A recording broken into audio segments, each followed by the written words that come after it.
make your day richer than it was before.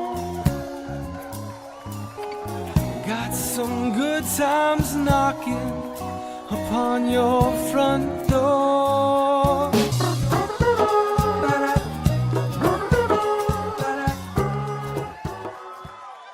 Well, hello everyone. I gotta put it on public. All right, everyone, calm down, calm down. Gotta put it on public on Facebook, otherwise people can't watch.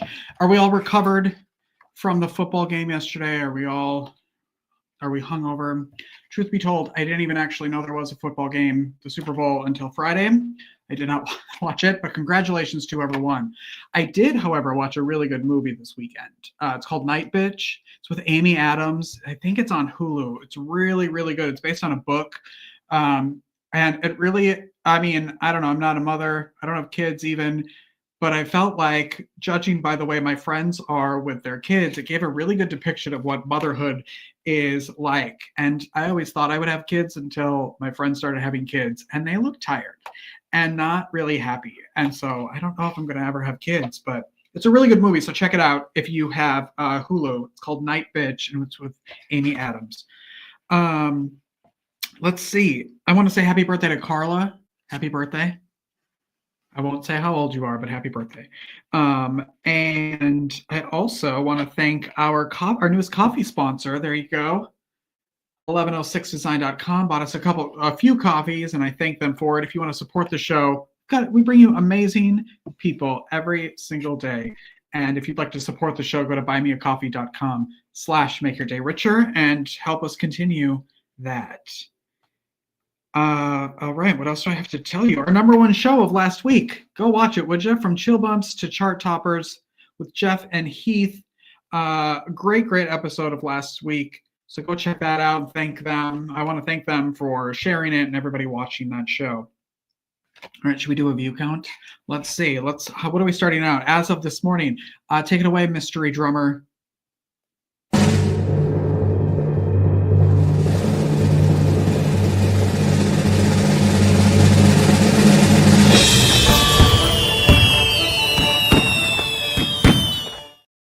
220,395 views as of this morning. So thank you everyone who watches this show.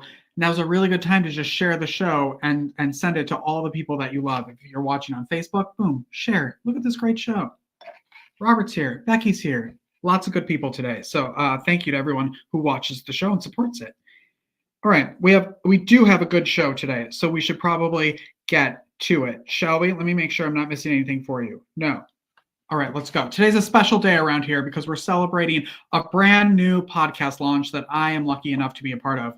My first guest is not only an expert in all things HR and compensation, but she's also the host of the brand new podcast, Guerrilla HR, which premieres today.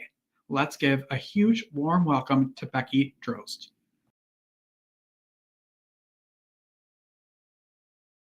Congratulations on the podcast. Yay, thank you. I know that you are really excited about it, even though you want nothing to actually do with listening to the edited versions, Correct. Looking at it. Correct.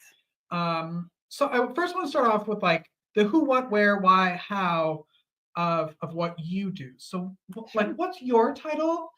What title have you given yourself? Because you own your own business. Yes. And what do you do? So there are many titles that I have.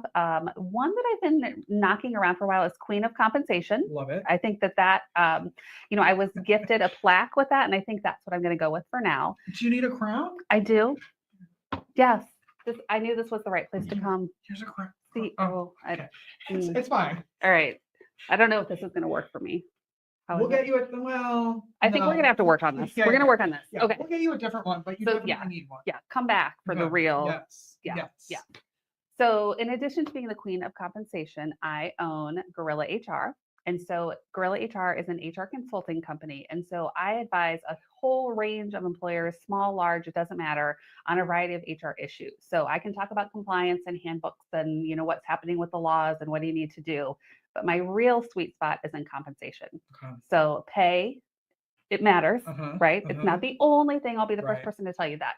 But really my sweet spot is getting in there and figuring out, what do you need to pay people to be competitive? What do you need to do if you want to be ahead of the game and overpay a little bit, and figure out, what does that look like? And then I also do some pay equity analysis. So figuring out, are you paying people compared to each other a reasonable amount, especially based on their skills and their experience and all that good stuff.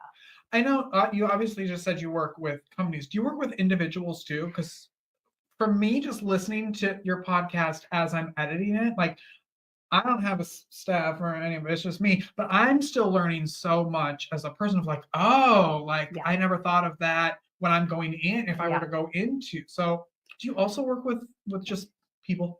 I do. So here's really in my mind, the way that it seems to have worked out is that when I work with companies, I've worked out a project agreement and a scope of work, and we've agreed upon the rate and all that good stuff.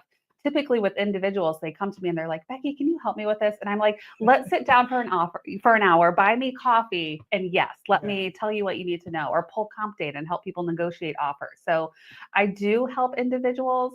I'm just not real good about being like, oh yeah, this is also consulting work. Yeah. So, so she should get paid. She just is getting paid like I do normally with coffee. Yes. Well, really what I'm hoping is that the individuals, once I've done some consulting and coaching with them, I'm hoping that as they advance in their careers and they're like, I had somebody help me and we need to do this for all of our people. And then I want them to remember me.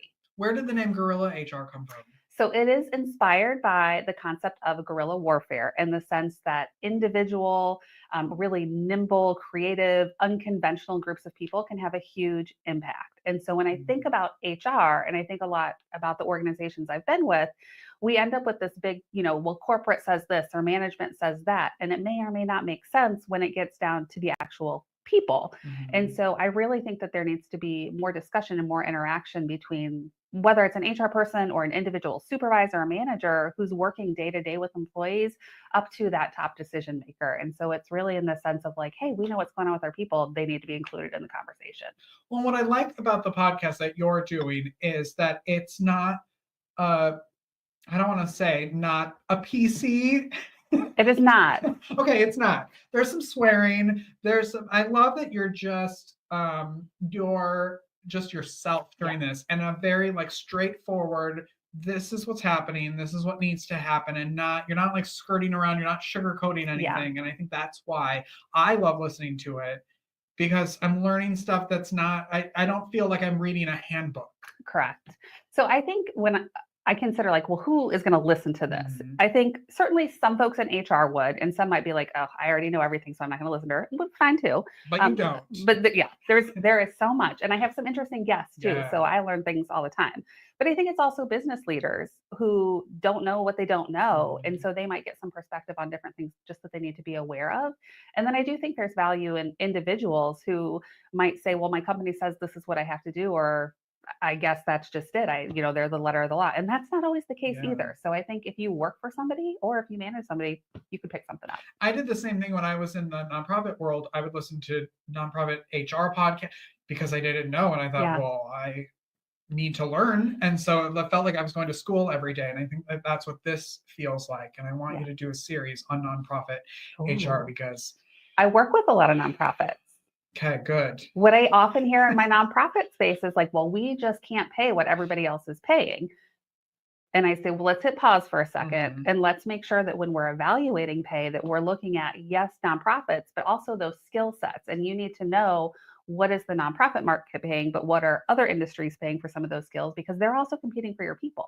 So you can make the decision to pay where you want to, but if you are going to be lower, then you have to take a look at benefits and work-life effectiveness and talent development and all those other things that go into that package. Yeah, that make it worth showing up to work every day. Yeah, because like you may love the mission, but if I can't put groceries in my fridge, that's not going to work. Right, and I think that I don't want to go down too far. I know, that's a whole episode. But I think a lot of people who support nonprofits also think that everybody should be working for free because you do, because you're helping so many people. But like you said, that doesn't help me buy groceries or pay rent or do whatever. Yeah.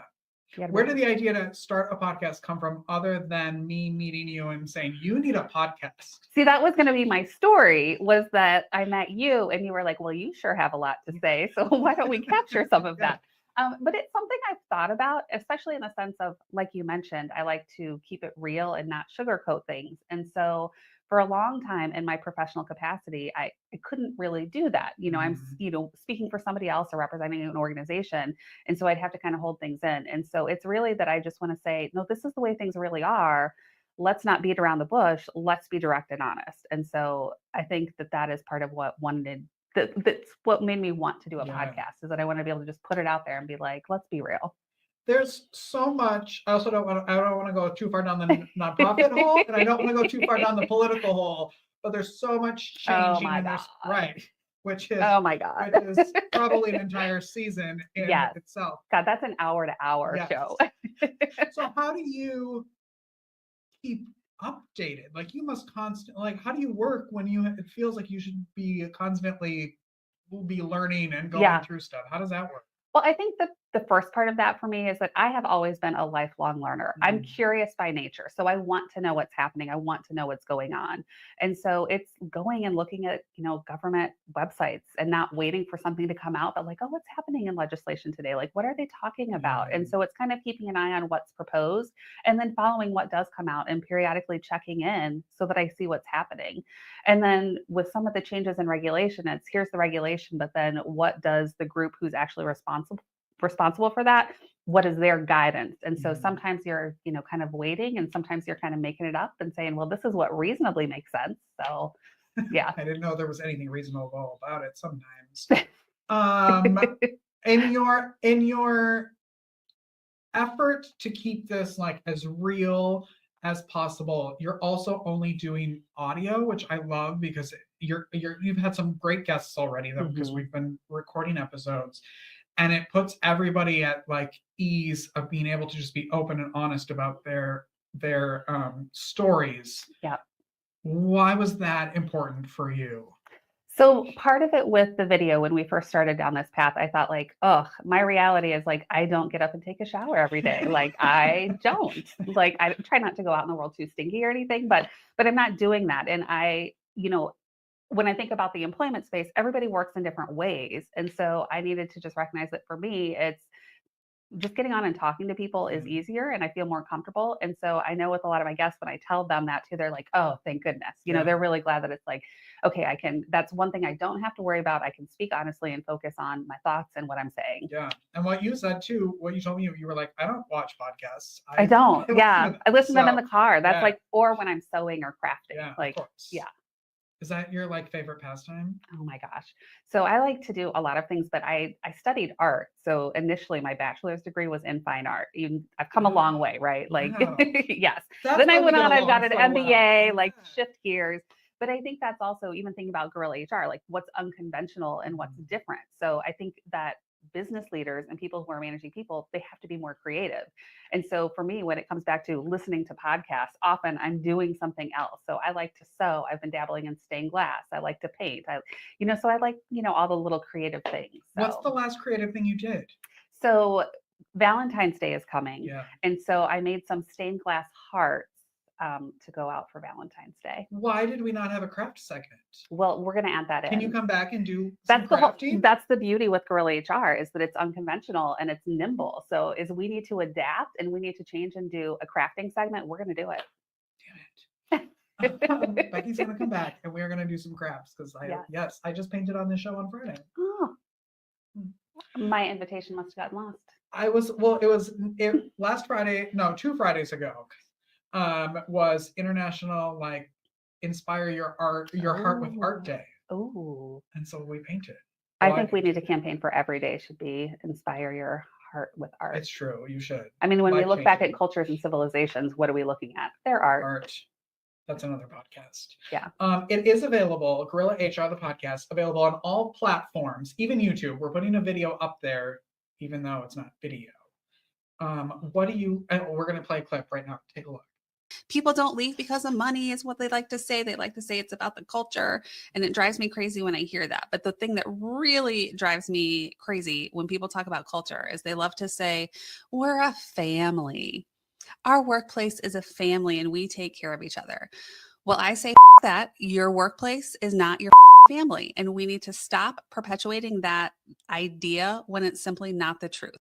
Now, that doesn't mean that you cannot be a family friendly employer. Absolutely. And you should be. I would love that. And we'll talk about some things you could do to support that today. But it drives me crazy when people say that, because when we think about the things that we provide to employees as employers, it's not the things that you would provide to your family. So let's stop saying that, and let's talk about what we can do to show that we do support families if that is in fact what we're after. What do you love most about your life right now? Oh my gosh, what don't I love? I'm generally a positive person. This time, not just for me, but for a lot of people, has been incredibly challenging. And I have struggled. So I have to constantly remind myself of like all the good things I have. And I have some amazing people that I've met. And I feel that I can make a difference in the world with, one little thing at a time. So whether that's getting up and coming and having a conversation with somebody, sending them a message to let them know I'm thinking about them, sending my senator an email to let them know I'm thinking about them too. Like, so it's just, there's a lot of things that there are to be thankful for. What is the best way that people can connect with you? So they can check out my website. They can shoot me an email. We've actually got an email for the podcast. So that's probably the best bet. It's just podcast@guerrilla-hr.com. Okay, good. Yeah, be part of the podcast. Yeah. Can you also, I have two things. One, can you tell people, because I love your reasons why you work.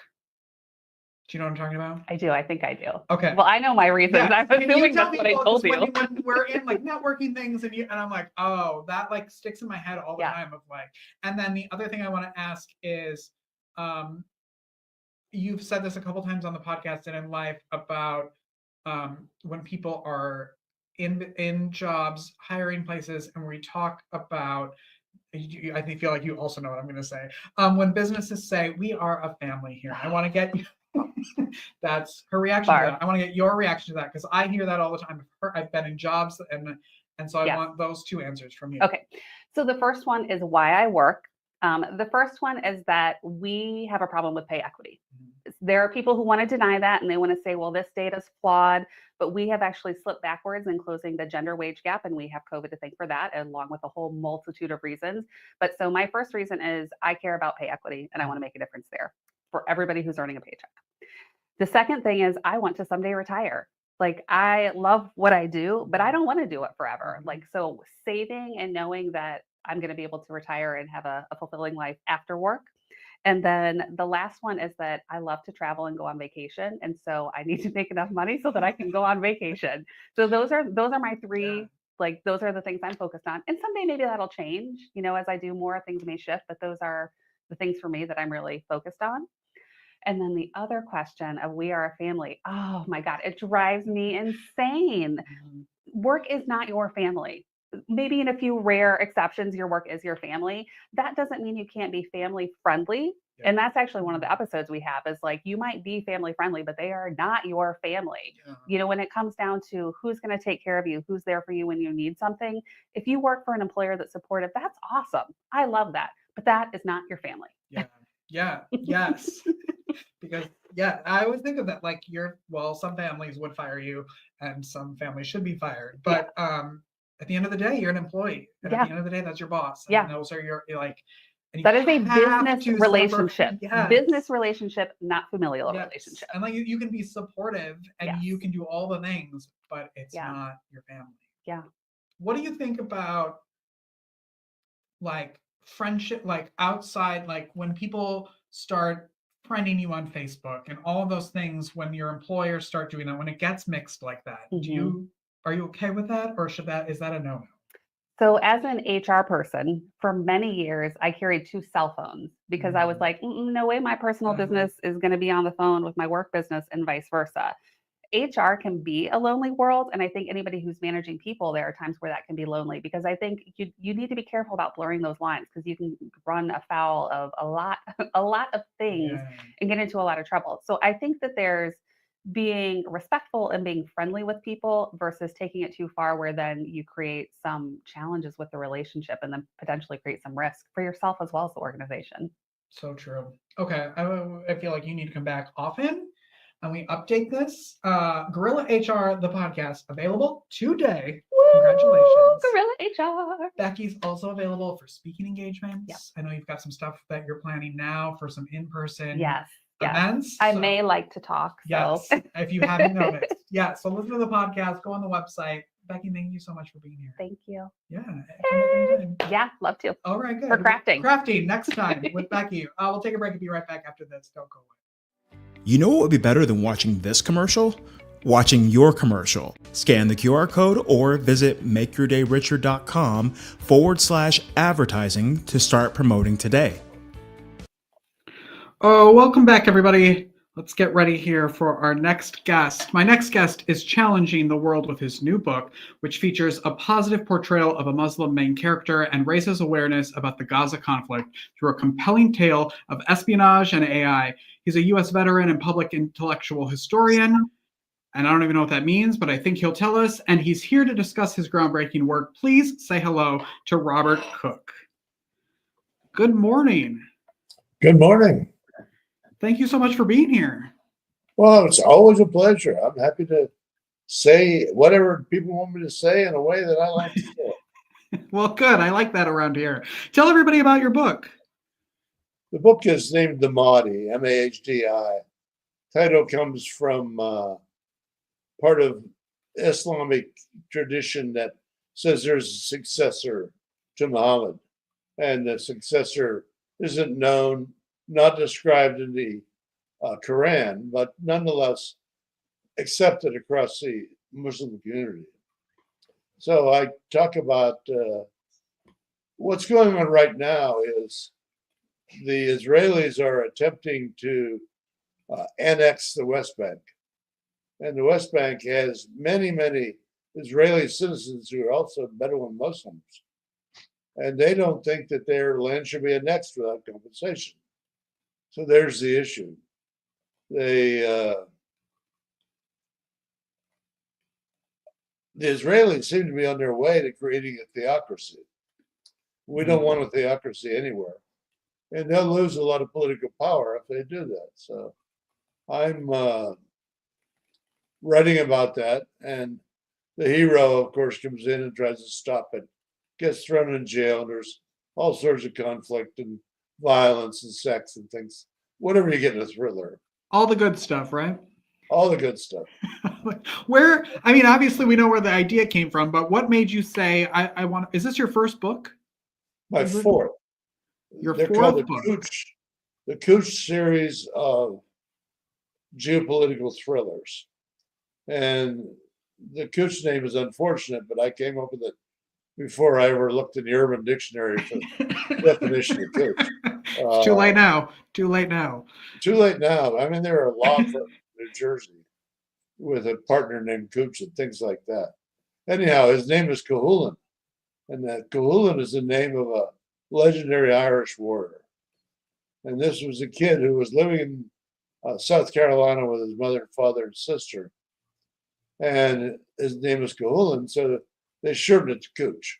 And that's where it came from. And that's where it all starts in South Carolina. Did you always want to be a writer when you were a kid, an author? No, I didn't. I wanted to be an airline pilot, but that Oh. didn't work out. You know, if you can't see, you can't fly, as it turns out. And you're wearing glasses. You wouldn't have made it back then. No, a few rules, yeah. When did you write So- your first book? When? Yeah. Well, it was in the 90s. The book was named Cooch, strangely enough. And I was on a cruise to Vietnam to go back and look at what things were like there after 30 years. And we got into a typhoon, a tropical storm with 60-knot winds, 40-foot seas across the bow. Everybody on the ship was sick except me. And I figured I better do something. So I sat down and got my computer out and started writing. And I never before imagined I would be a novel writer. What do you love about the writing process? Now, if this is your fourth book, you obviously keep going back to it and love it. What do you love about it? Yeah, I like being able to have enough time to say what I want to say in a way that I've thought through. And you get to change the way you're thinking, or at least the way people see that you're thinking in a novel the way you can't in a conversation like this. Does it feel like, are your stories sort of fiction, nonfiction merged together, or are they, because it feels like they're taken from real life things, but maybe just spun in a different way? Well, I do my homework. The characters are Mm. fiction. And in fiction, you need something to enable the plot. And so this beautiful woman is the smartest person in the world, who happens to be a particle physicist and has invented a cell phone on a quantum computer on a cell phone, which is a useful thing. And so you figure out the characters, you put the plot together, and then everything else you have to research. There's a lot of verisimilitude, search for truth in a fiction novel like mine. And so that's what I do. I pick out a venue. In this case, it was Israel. Third book, it was Iran. Second book, it was Yemen. So you create a character who's half Bedouin, and you can go a lot of places in the Middle East. The Bedouins are a set of tribes who have no leader. They exist within each country. So that seemed like a likely setting for a lead character. Who would you say the new book, The Mahdi, is for? Like, who should be reading this book? I think it's a person that cares about the process in the Middle East and what's fair and what's not. And it's always tied up in religion. You can't write about the Middle East without Muslim behavior coming into it. And the Jews have a country the size of New Jersey, with a population of New Jersey, stuck right in the middle of that Muslim mass. And so it's a great place to have a good book. Have you always been, well, obviously with your career, have you always been interested in history? I mean, to some degree, I was a math major. I wasn't a history major. And early in my life, I was interested in money. And so I started a software company, and after I got out of the Army, started a software company, and that sold that one and created a few more. So I was in the software business for a long time. And I like that business. It's a nice business. But after a while, you start thinking about the rest of the world after you have enough to pay the bills, and you move on. So I'm a history buff.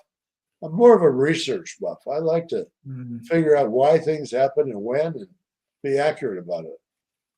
Are you working on anything now? Any new works? Actually, I'm trying to figure out. This weekend, I binge watched the TV show 1883 from beginning to end. It took 7 hours. And I did it because I like this guy, Taylor Sheridan, who creates this stuff. He did Yellowstone, Tulsa King, and 1883. He's doing 1923 now. Anyhow, I would like him to do a video series on my book.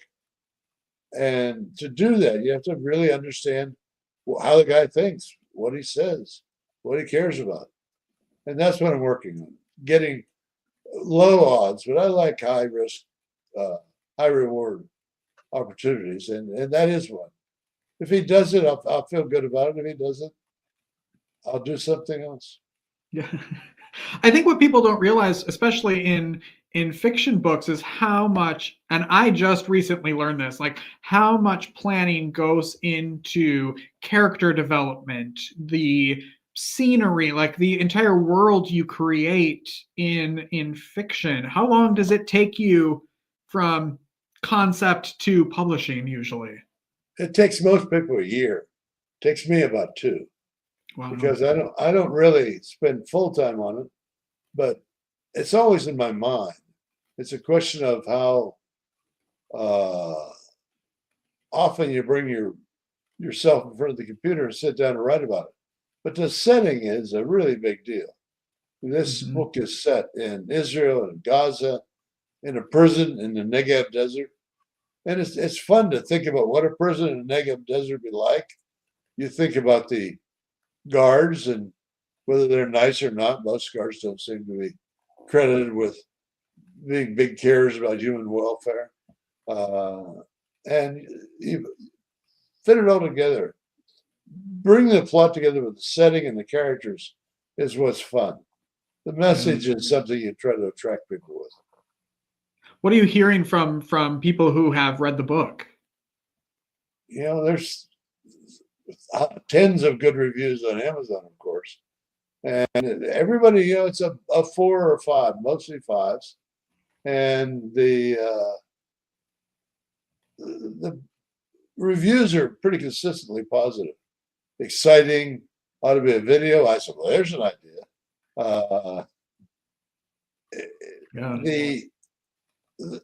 It's the 4th, so the characters.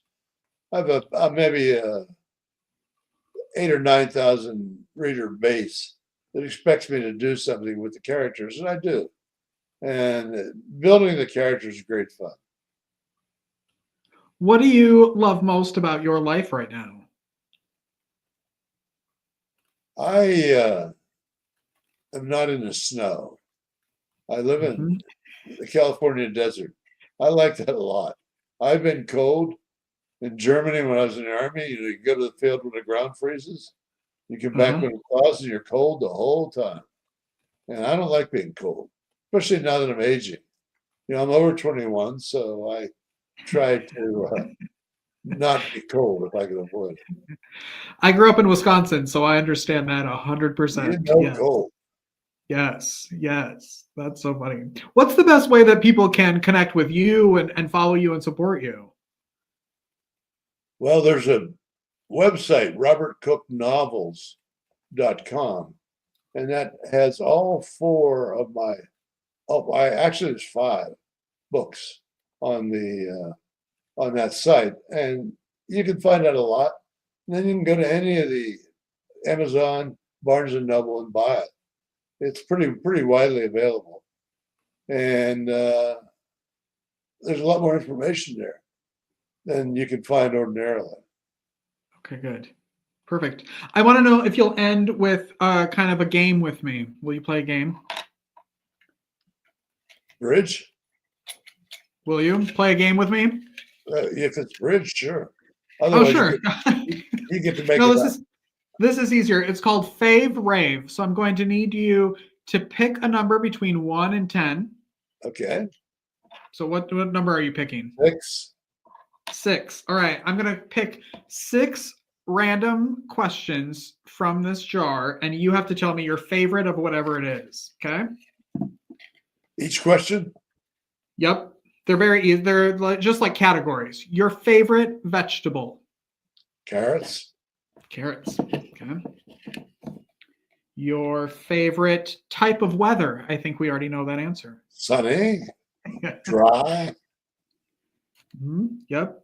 Your favorite donut? Probably chocolate covered Dunkin'. Ooh, Dunkin' Donuts. Yeah, good choice. And if they want to send us some donuts, send it to the studio. Your favorite article of clothing to wear? Probably a sweater. Keeps me warm. I love a good cardigan. Your favorite memory of the past week? Of the past week. I watched the Super Bowl yesterday with 8 of my friends, and that was really a good time. And I don't socialize as much as many. And so we had a good time watching the Super Bowl, and there were 6 Eagles fans and 2 Kansas fans. So it ended up being a fairly amenable group. And were you happy with the results or not happy? I was happy that the Eagles won. Okay. It was a little more of a blowout than I would have liked. I would have liked a game won by 2 points in the last 10 seconds kind of thing. Yeah, yeah, a little, yes. It wasn't even close. And your last question is your favorite place to visit? I like Tangier. I set my book in Tangier because of that. and my protagonist lives there. It's a fascinating city. It's old and new. It's on the water. It's warm. And so there's a lot to like about Tangier. Those who have been in Morocco, don't miss Tangier. All right, I'll put that on my list. And it's well described in any of my books. Robert's new book is called The Mahdi. It's available wherever you get books. And Robert's so nice that he gave the entire studio audience a copy.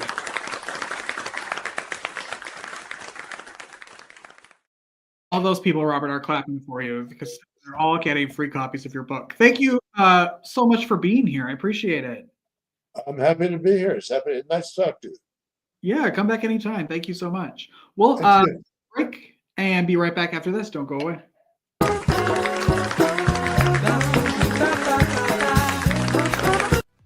Hey, love. You're listening right now wondering if you can get really clear about your own next step, about how to navigate whatever messy thing that's sitting in front of you. And the answer is yes. Even if you don't know right now in this moment, or it feels really weird or scary to follow whatever it is you want to do, you absolutely can through coaching. It's a safe place to explore it all and take action using your head and your heart. Email me at stacy@stacyandon.com. Find out all the details and have a no strings chat together.